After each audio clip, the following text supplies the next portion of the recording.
Hi, it's Suze from Balanced Birth Hypnobirthing. I wanted to pop on quickly, and when I say quickly, I know I ramble on, I'll try not to, just with regards to something that's cropped up recently a couple of times with how far along do you have to be to do a hypnobirthing course. People will say that the ideal time to do an antenatal class of any description is kind of from, 20 to 26 weeks. This gives you a chance to practice anything, or research anything that you might need, and an opportunity to discuss things with your midwifery team or your consultant or your birth partner, doula, or whatever. Equally, people do it a lot sooner as well and just get loads of extra practice in. What about the people that suddenly get to a stage in their pregnancy and they think, crap, I'm actually a little bit scared?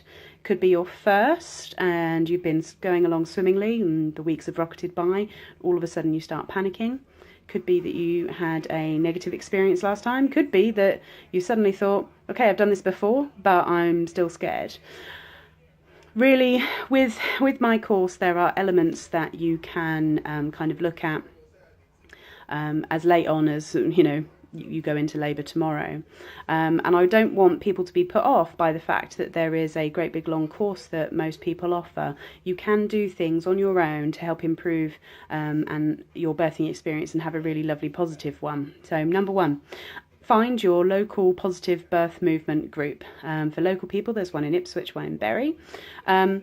It's exactly what it says on the tin. It's people coming together, birth partners as well as mums, pregnant and those who've had their babies, to talk about positive birth experiences, to actually start undoing some of those negative birth stories that we hear through the press, through our friends, through our family, well-meaning family and friends who like to tell us about the horrors of their labour. It actually starts to undo that, and when you start to join these groups, you start to build a network of friendly people. And that's really, really important when you are a pregnant couple.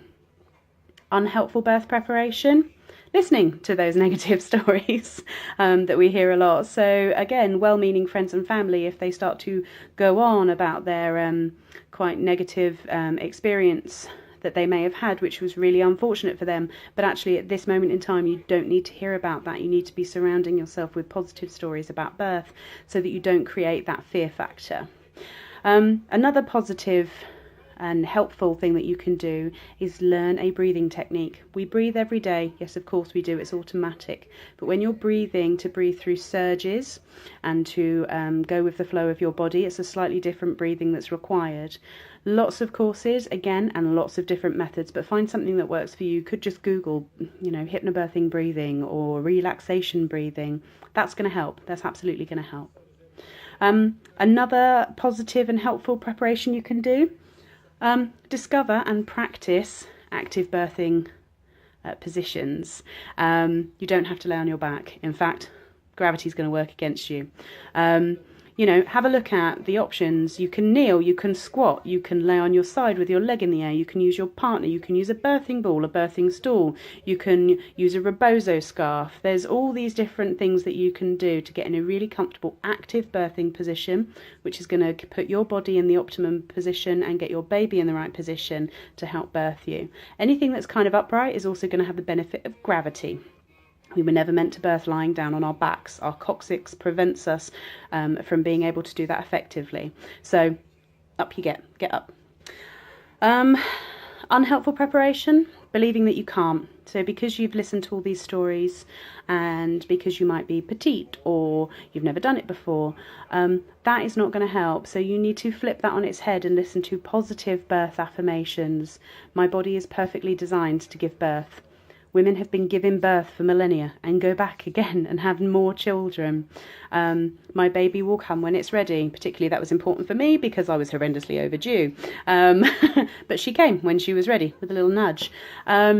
If you continue to harbour and foster this fear that you can't and this belief that you can't, that is going to impact on the negative part of your brain, and meaning adrenaline is going to fire when you're in labour, which is not good for oxytocin. So more helpful preparation. Discuss with your birth partner, whoever's going to be with you, what is their role? Are they there to massage you, soothe you? Are they there to just be there? Are they there to hold your hand? Are they there to coach you on breathing? You know, what is their role? What words can they use to help you? We call them anchor words or trigger words. If you start to panic and get out of your breathing zone, what can they do? This will involve them. This will validate their role, and it will help you use them. Unhelpful preparation, not preparing, burying your head in the sand, thinking, okay, I'll go into hospital, I'll have my baby. If you don't understand the process of what labour is and what might happen, that might create fear. If you think, okay, well, they'll offer me a load of drugs. What drugs are they? Understand those drugs. What are they going to do to your body? How are you going to feel about that? What are the risks? Baby is going to come, so why not prepare and help to prepare and practice by doing some positive things instead. More helpful preparation, talking through those options I just mentioned. So talk through with your midwifery team, with your partner, have a little look.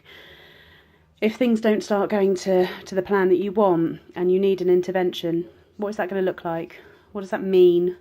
What are they going to do? How is that going to impact on you and your baby? What's the next stage? So I was induced. So if that didn't work, what was going to be the next stage after that?